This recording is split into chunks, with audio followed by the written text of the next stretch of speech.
Okay, today is July 17th, 2014. This is episode 9 of Regai Takes the Shatran. You want to do the first topic? Yeah, so we have listed here, our first topic is animated film free-for-all. Discuss your favorites and least favorites. And please, by all means. I instantly, when you brought this question up, I thought of, like, my favorite animated movies, like, of all time are the Studio Ghibli movies. And that's this Japanese animator, it'll be, like, Spirited Away, Howl's Moving Castle, Totoro. Like, he's in a whole bunch of them, and I got introduced to him in my my Japanese class in like freshman year, and that's actually what the tattoo on my arm is from. It's from that Howl's Moving Castle, but it's just these like really awesome hand drawn like Japanese animated movies, and they all have just like really good like messages to them. And they're gorgeous, and they're all like, most of them, like the older ones are all hand drawn, and the newer ones are they're not simple, but they're still in like the hand drawn style. Mm-hmm. And that's what this guy's whole thing was, that he wanted everything to be done by hand rather than by computer. And they're just super kick-ass movies. Do you have an absolute favorite? Well, is it Howl's? Yeah, it would be Howl's. You know, I saw it, and I can't even remember when. I think it was, I don't remember when. It was one of the ones I think we watched in my Japanese class, but instantly I just fell in love with that movie, because I think some part of me I identified with the main character so much, and outside of that it's just a fun, like, kick-ass, like it's like this magician wizard kind of traveling around just being awesome, and that's, if I remember correctly, because I haven't seen any of these movies, but doesn't Christian Bale voice the U.S. cast? Yeah, it's Christian Bale and Billy Crystal and... Oh, nice. And... I don't know, a bunch of other people. Do you prefer the original films with subtitles, or do you like having English? I love English cast? Having the English cast, because he always gets, like, whenever they do the English dubbing, they always get really good. Like, even from their early on movies, they got really good, like, American voice actors to do it. Mm-hmm. Like I said, Christian Bale and Billy Crystal in that one, and I don't remember. I'm blanking on the other people. Really, when you get those two, who else is left? No, that's pretty much as high as you can creme go. de la creme. But yeah, I mean, those would definitely be on the top of my animated movie list. Could you see those being live action, or do you think they belong in the animated form? Well, I think for those movies as they stand, I think they need to stay animated. But I think I mentioned this to you the other day. The Howl's Moving Castle is actually a book. Yeah, yes, you did. And it's actually 3 books, and I've only read the first one. And there's 2 others. It's a trilogy. But I could definitely see that being live action. Just because so much of it has changed from the book to the movie. Like, it's like completely different almost. So there's like a lot of stuff from the book that I think could make a really awesome live action movie. Okay. Yeah. Did you see his latest one, or isn't it his last one? And when I say last, I mean, like, literally he's not going to be making. Yeah, more. the Wind Rises. No, I haven't actually seen it. I really wanted to see it in theaters, but never got around to it. Mm-hmm. And he's like, I haven't seen a couple of his recent ones. Like, he did the Wind Rises and From Up on Poppy Hill and a couple other ones that I haven't seen. Any of his newer stuff. But. Do you have any least favorites?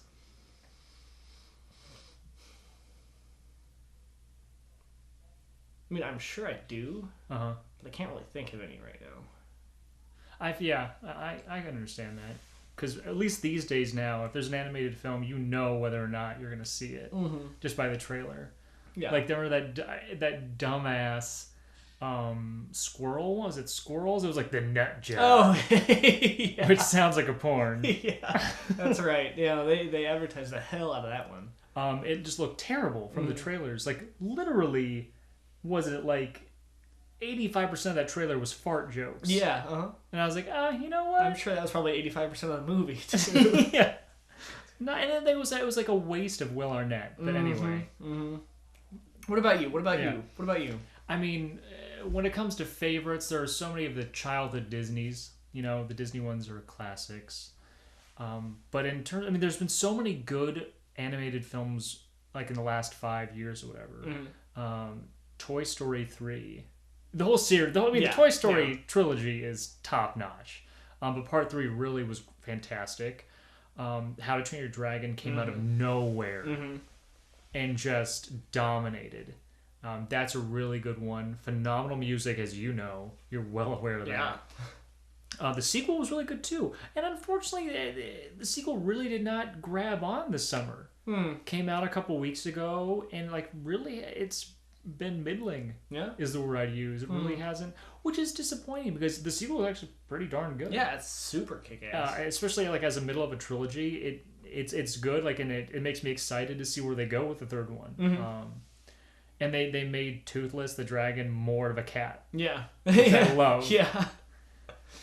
So I really enjoy those, and I was trying to think of like one of my earliest going to the movie experiences, like memories, was seeing Rock-a-Doodle. Nice. I mean, you've seen Rock-a-Doodle, right?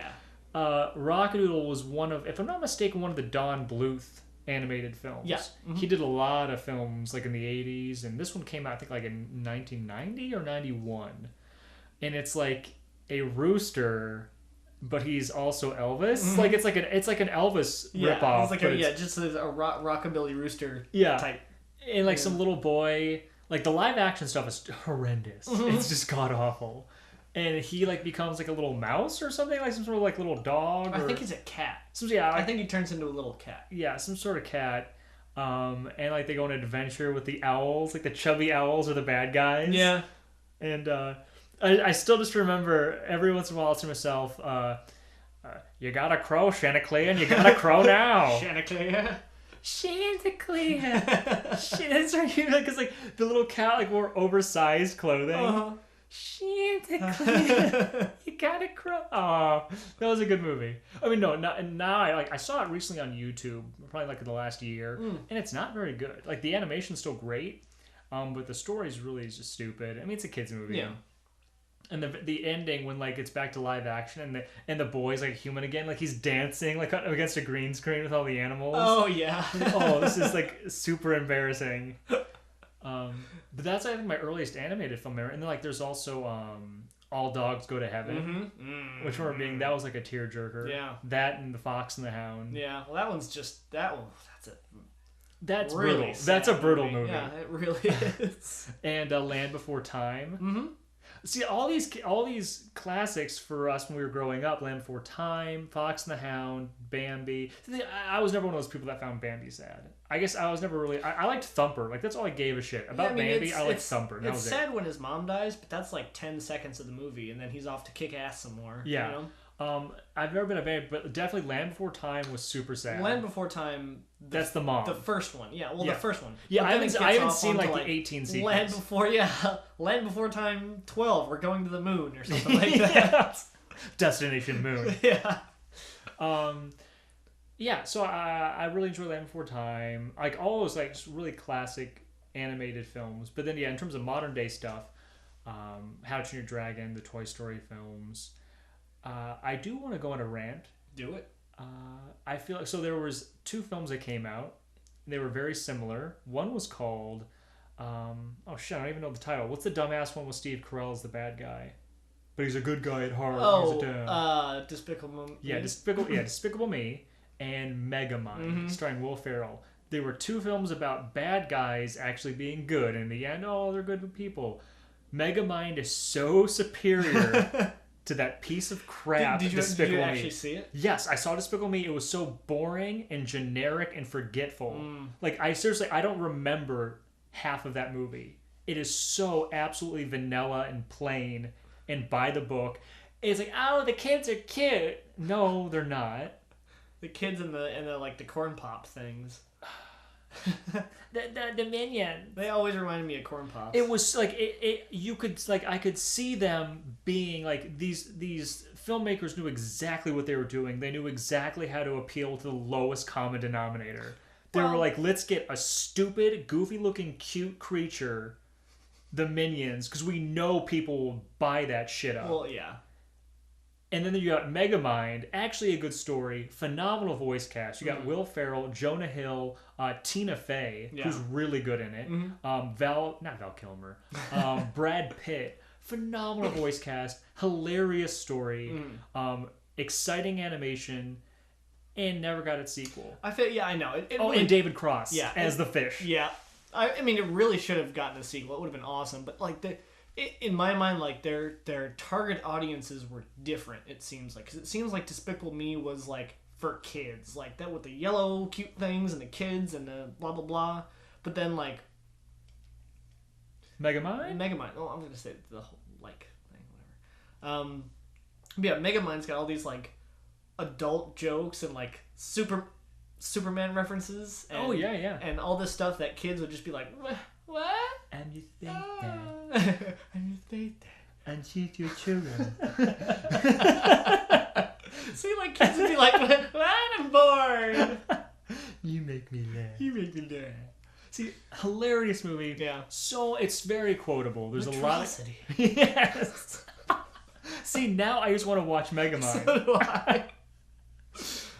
So yeah, in terms of modern things, I feel like that's like one movie that really got the shaft, and it should not have.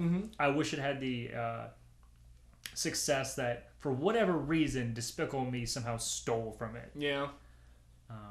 Anyway, let's move on to our next topic. Okay, I do. And it's sticking with kind of childhood stuff. I know this is a very childhood centric episode. That's all right. Second topic, there's a new Teenage Mutant Ninja Turtles movie coming out in a couple weeks, like I think like August 8th maybe, something like that. Something like that. And also, they just announced recently a Power Rangers movie is in development. So let's talk about favorite childhood properties, TV shows that we really enjoyed, and thoughts on rebooting them if they've already been rebooted, or whatever you want to talk about. Cool. Well, what popped into my head first with this question was, there was this, and I wrote it down somewhere, and I left my notes at work along with a bunch of other crap. But it was this show. It was like a ripoff of Power Rangers. Beetleborgs. No, that was on my list. I wrote down a list of shows. That was one of them. Okay. But this one was called like Animorphs. It was like Space Samurai Teen something or other, something Samurai like Cyber Squad, with the cyber spelled with like an S. Super Samurai Cyber Squad. There it is. I've never heard of it. It's real. So it's like this kid, like he's got the giant robot thing, the giant robot, but it's like a mixture of Power Rangers and Reboot. So nice. Reboot's awesome. I know, that was also on my list.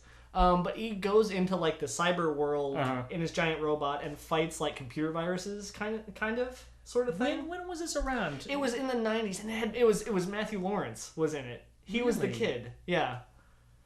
And it was I don't know, for kids, and they had toys out for it, and I remember I bought the toys.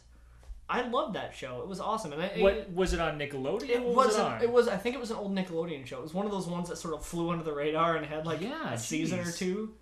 Yeah, Super Samurai Cyber Squad, I think is what it was called. Alliteration at its finest. That was pretty solid. I loved the toys from that. Like I bought, and they had like big ones and they had little ones, and I tried to have all the toys. Like, so wait, was there a Matthew Lawrence action figure? I don't know if it was. It wasn't so much the action figures. It was like the robots. You didn't care about the humans. No, it was the robots. It was the robots. That makes robots sense for me. But yeah, that and Big Bad Beetleborgs. Of course, I watched. I love that show. That would be one. It would be weird now, but that would be one I could see being really cool for a reboot. For like. Now that's the one with Blue Elvis, right? Yeah, the Blue Elvis, and the Mummy, the Blue Elvis ghost, the Mummy, and the vampire. I still don't understand that plot. I don't understand it and then the kids in Beetle like Power Ranger suits. I don't even know what they were fighting. I don't know what their bad guys were. I can't remember for the life of me. But that was a good show. I really enjoyed that show. And that one, it would be, like I said, it would be super weird, but I could see that being, like, in terms of production quality, being really awesome now. Okay. Fair enough. Yeah, I don't know why, but I would just like to see a reboot of Big Bad Beetleborgs. Well, and your super duper super secret duper. science squad. Oh, that was a good show. All right. Any thoughts on the new Teenage Mutant Ninja Turtles coming out here? I mean, we're gonna see it. I know. I'll see it just for Billy Fichtner. Oh yeah, sure. Get in Billy, sure. Yeah. Other than that, I'm not super duper excited. That I feel like that's good. That's good though. Yeah. Go in there. Low expectations. Yeah. I mean, like I said, I'll see it. I'm sure it'll be enjoyable, but it's not in terms of a reboot that I should be excited for. I'm not at the level that I think I would be for. I understand. For Teenage Mutant Ninja Turtles. I completely share that with you. Not a single trailer, like their very first trailer release, did not excite me whatsoever, which it should have, and I was very disappointed. Like I couldn't even like fake excitement for it. Like everything about it just seemed so just blah and like way too dark and serious. And Michael Bay-ish. Yeah. Michael Bay. Even though he's not directing it, but still, he's not directing it, but he's directing it. Yeah. It's not his name on the credits, but no, he did it. The more recent stuff I've seen though has kind of piqued my interest. It seems a little more fun and silly, like it should be. And I think my biggest wish is just for kids that were our age, like 5 and 6 years old or whatever, to be as excited and enjoy it as much as we enjoyed our films. Because it's not like our films were good. I mean, we had Vanilla Ice, Go Ninja Go. How is that not awesome? Okay, yes, like in nostalgia, of course, it's amazing. But like as a real film, no, it's not. It's not good. It's not a good movie.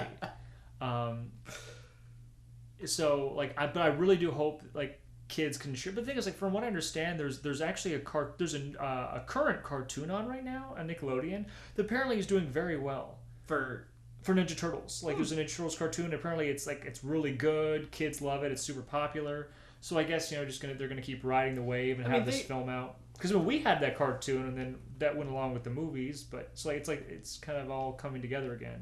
Was it the movies first and then the cartoon, or the cartoon? Well, the comic book was first, then the cartoon, and then the film. Yeah. But the cartoon was going on also during, I think, some of that stuff. And I know right now they're doing, Pizza Hut is doing the promotion for Turtles. And what's really cool about this is each turtle made their own pizza, and you can Pizza has all set up, and you can order like the Raphael or the Leonardo. And like they actually did a really good job matching the ingredients to the turtle. Nice. Like Michelangelo has like pineapple and all this like goofy stuff on his pizza. Raphael is entirely meat based. It's like ham, bacon. It's all protein. So like that's pretty cool. Like Nice. I love when they do that kind of promotional stuff. So I hope it's good. We'll see it. I've definitely got very low expectations, but I'm hopeful. Yeah. Like I said, that's good. You go in there and not expect the world, and then you got nowhere to go but up. Really. Well, I don't know. I don't know about that. Are you okay with them being all CGI and not in rubber suits? Yeah, I mean, I guess. At this point, they would almost have to be CGI. Like, having them now in rubber suits, I think would be weird. Like, they did a really good job back in the day, and, I just think that now having them in rubber suits would just be weird. But I'm still on the fence about that. What I've seen so far has been kind of iffy. Yeah. Like, I don't like the weird, like, their human lips. Yeah. They've got, like, human monkey lips. I know. It's really weird. Without their, like, turtle beaks. Yeah. They don't have turtle beaks, but they've got giant lips, and it's creepy. It is creepy. They look meaner and scarier that way. I think that's what you were saying. It's dark and gritty, and they've got human lips. And I think that's what's the most terrifying. Because now they don't look like turtles. They look like giant monsters. Which, I guess they are. They are, but still, they're not. The only thing that distinguishes them as a turtle is their shell. It's not like, I got the turtle face. It's, you're a monster with a giant shell on your back.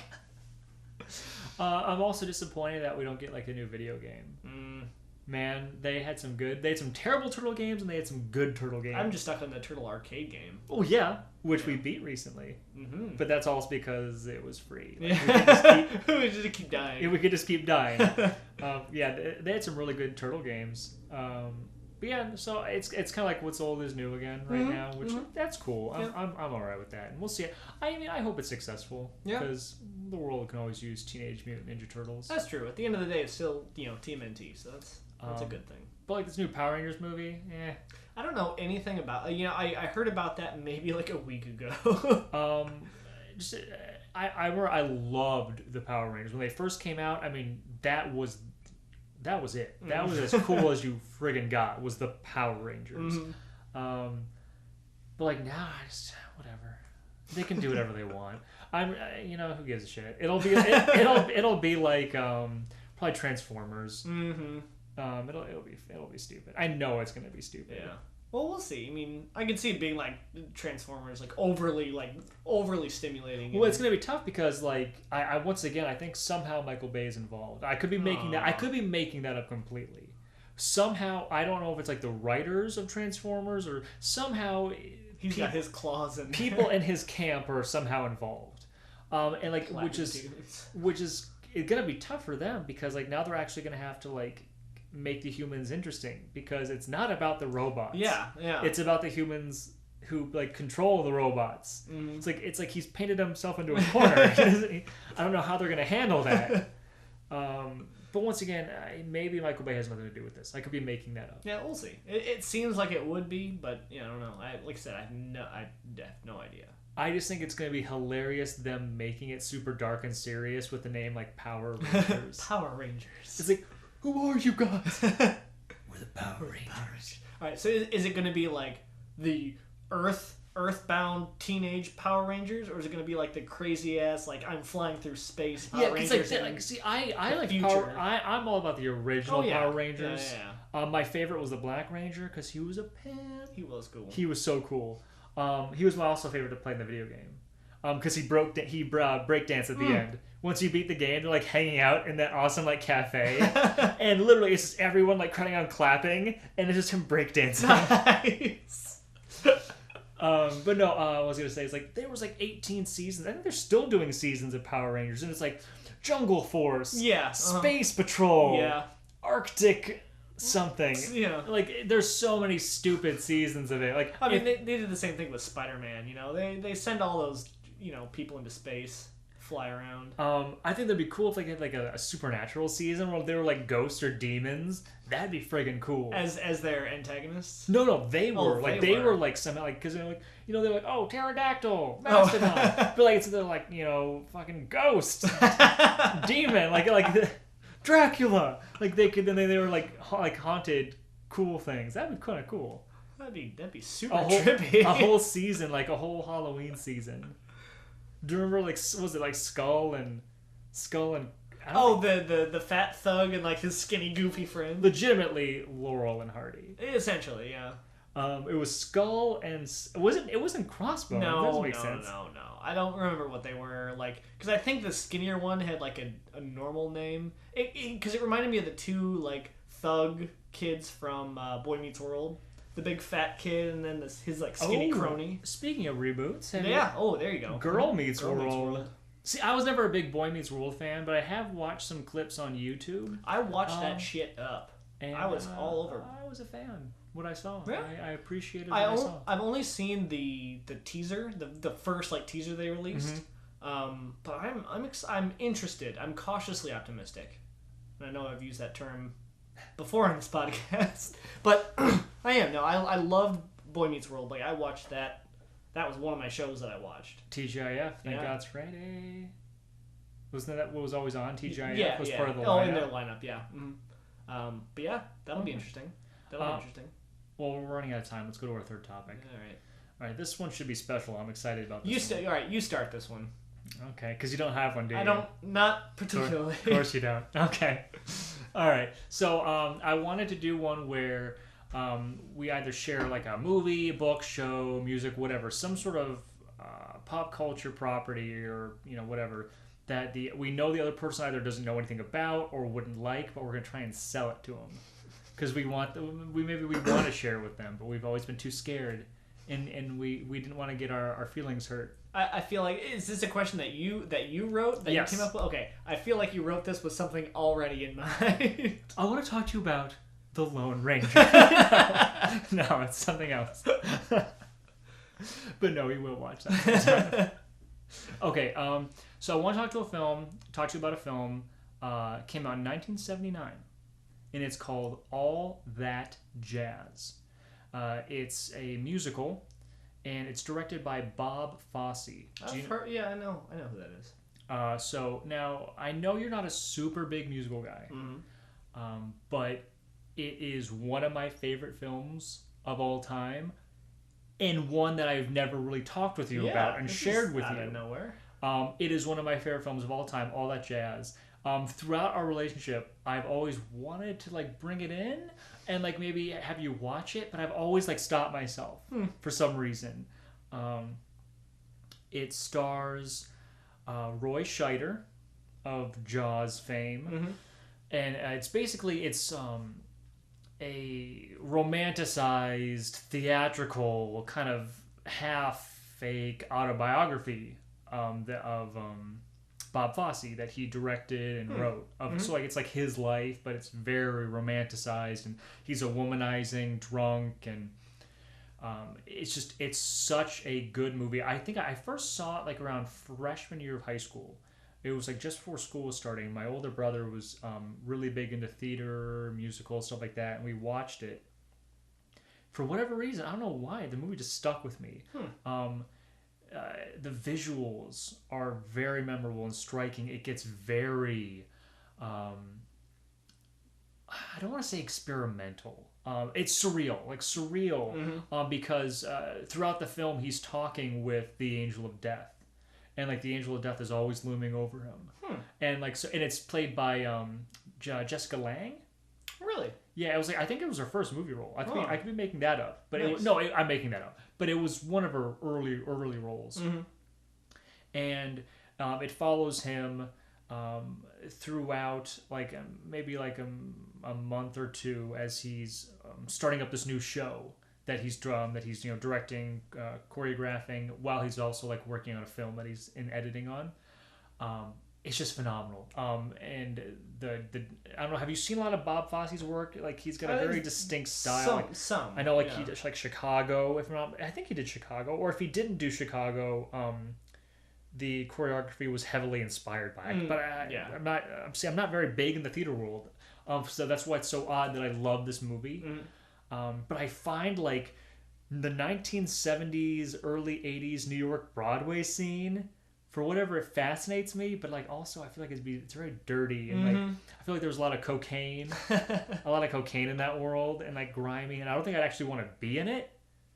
But I'd want to be like outside, like a fly in the wall. Yeah, like a fly in the wall of that world. And like the final 30 minutes just get trippier and trippier. As I don't want to spoil too much, but like in Bob Fosse's life, he had like a heart attack. I think he had open heart surgery, and the end of the film was like that whole sequence as like he's going through surgery and just his visions, like, and it becomes a film. Like his visions are making a film with his ex-wife and his daughter, and like he's directing himself. It's very trippy. And the movie has been spoofed. I think it actually got a couple of Oscars. It was nominated for a bunch of stuff. But it's been spoofed, and there's been homages to it throughout like the last 20, 30 years. It's the whole, it's showtime, folks. I think like Family Guy's done it. Oh yeah, I'm sure.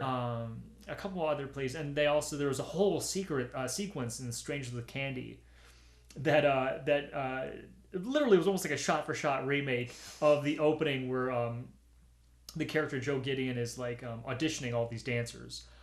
So at some point, I'd love for you to watch it. It actually, Criterion is doing a balls out awesome Blu-ray of it. It's coming out like in September, I think. So maybe when that Blu-ray comes out, we can finally sit down and watch it. All That Jazz. Listeners, if you haven't seen it, I would definitely look it up. It's a really good movie. Your turn. Nice. Well, like When you brought this question up, I want to get a little bit closer to the mic. I feel like I'm off there. All right. Yeah, I mean, I was racking my brain trying to figure this out, and I still don't have like a solid answer to so this. So you haven't kept anything from me, like I've kept from you then? I mean, not. That's what I was trying to think of. Not particularly. I mean, there's nothing in the back of my mind that I've been like, when the moment's right, I'll strike. You know, when his defenses are down, I'll throw this at him. Just because, like, I mean, our tastes differ for sure. And you brought up music to me, and I mean that you know, it didn't strike me like, oh my gosh, wow, music. But I mean, we've always had different like musical tastes for sure. Well, you've cared more about music than I have. Yeah, I mean, yeah, I guess so. I guess you could say that. But yeah, I mean, there's nothing that I feel like I can take this opportunity to sell you on right now. I'm very disappointed. I know. I was so excited to learn like a hidden piece of your personality. I know. What you see is what you get here. I guess that's the lesson, isn't it? That's the lesson I learned tonight. I guess so. With Shane Collins, what you see is what you get. It goes no deeper. But I mean, I'm just trying to think now if there's anything like I would want you to watch that we could talk about it, sort of thing. I mean, I guess one of the things, and this is fairly superficial, that pops into my head would be Firefly. Oh, just because I know you've never seen that, and every time either Dan or I brought it up, you kind of close yourself up and drift off. You know, we can see your eyes just kind of go glassy. I mean, that's a good show, but it's not like.